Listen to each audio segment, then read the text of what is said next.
Don't die by falling over Quinn, a boy shouted down the hallway. Quinn carried on walking down the school corridor. Harassment had become a daily occurrence for him, but it still bothered him just as much every day, and he couldn't help himself but retaliate. Quinn stopped and pushed his glasses back up as they had slipped down from his face. He needed a new pair, and just from looking at him, you could tell they were heavily worn. The sides were covered with tape and they didn't even fit straight on his face. Quinn then turned around and immediately gave the middle finger. I bet you don't even know how many fingers I'm holding up. The boy clenched his fist and started running towards Quinn. You level 1 piece of crap. When are you going to learn that you don't belong in this world? The boy then placed both of his hands together and a green ball of light started to form. When he was only a few meters away from Quinn, the boy threw his hands forward and the green light shot out from the palm of his hands.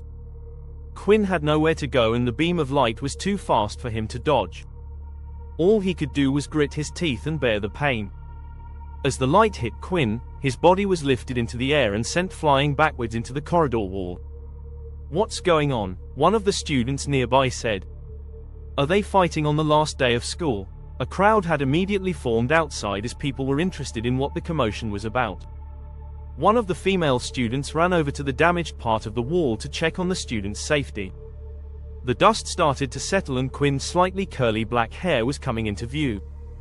When eventually the dust all cleared up and the female saw who it was, she immediately backed away and continued her business as if nothing happened.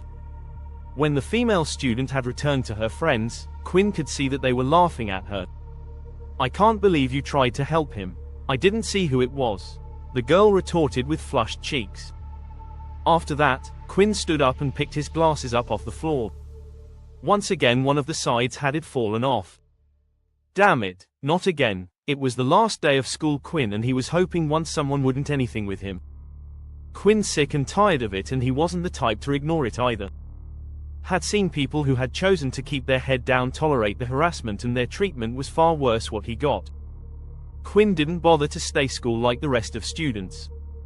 As he walked past, saw people talking to each other. Some were laughing while some had tears, thinking it was the time they would ever see each other again, but Quinn wasn't part of any of that and he wanted to be. When he finally arrived home, Quinn immediately got to. Quinn lived in a single-bedroom apartment that had just enough space to fit a single bed, and there was also a TV that was of the wall, but Quinn would use it as background noise, didn't actually watch anything. The apartment was provided him by the government since had no living relatives and still only 16. On top of his was a single suitcase that had his belongings neatly packed. When Quinn entered his, he immediately pulled his drawer open, which contained a book inside. It was a large thick book that weighed about half a kilo. The front of the book was black in color, and in the center, it a ring with lines going off in different directions. Let's try again today, Quinn said as he placed the book on desk. He then immediately went his bag to pull out a little tube which had a clear liquid inside. Test 112, hydrochloric acid. Let's see how it goes. Quinn then started to slowly pour the liquid out of the test tube and onto book. So far no reaction. Quinn then continued to pour the whole test tube onto the book, but still there was no reaction. Quinn carefully examined the book to see if there was any damage done, but the book looked the same as always. Another failure. Why won't you open? Why did Mum and Dad even have this thing? 112 times. This was the number of different ways that Quinn had tried to open the book. Not only would the book not open, but it seemed like it wasn't able to be damaged either. Quinn had tried burning the book, cutting the book, melting the book, but nothing had worked. Quinn then went to lie on his bed and turned on the TV for some background noise. He never really paid attention to what was on, but the sound of other voices made him feel less lonely. The TV was currently tuned into the news station. The peace treaty with the Dalki race has lasted for 5 years now, but officials say that tension is rising once again and we must prepare for another war. The mention of war had always been shown on the TV non-stop since that day. 30 years ago, the human race received a visit from the so-called Dalki. They looked like humans except for their dragon-like tail and scale-like skin. They immediately demanded that the human race hand over their resources and wanted to them as slaves. Of course, humans decided to fight back. They quickly found out that their modern technology was useless against them. Bullets couldn't penetrate their skin, and as tanks, well, Dalki had airships. Every man and woman was told to fight for their planet, and that included Quinn's parents. The war went on for years, and Quinn grew up not knowing what his parents looked like. When the humans were on brink of defeat, a select few came forward. These people had special abilities. They began sharing their knowledge of how they obtained such power in hopes of turning the tide in the war, and it worked. Even so, the Dalki was still strong, and a seemingly endless stalemate led to the peace treaty signing 5 years ago. Of course, human greed got the better of humanity, and instead of sharing these powers with everyone, the higher-ranked governmental officials decided to keep them for themselves. Only those with money were able to learn the more powerful abilities, while everyone else was left with scraps. Quinn was given nothing when his parents died.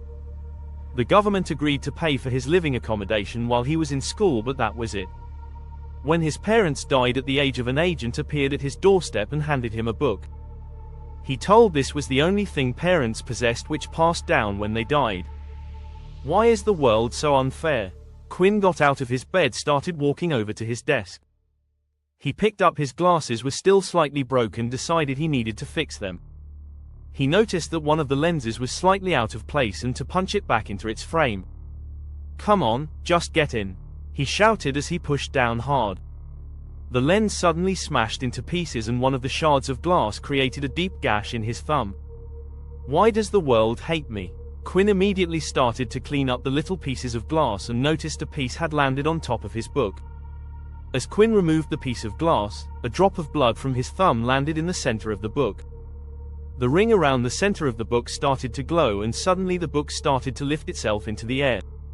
What the hell is happening? The book started to shine brightly and shake uncontrollably. It finally opened up, and page after page was being turned. Quinn couldn't take eyes off the shining book, as if was in a deep trance. The words written in the book weren't any language he had seen before, but for some reason, he felt like he could understand it. When the book finally turned its last page, it started to disappear as if it was slowly turning to dust. At the same time, Quinn's vision was starting to fade. His body felt weak and eyes slowly shut. But just before he passed out, there was a single message that he heard. "Congratulations, you have been granted the VA." Unable to maintain consciousness long enough to hear the final words, Quinn passed out.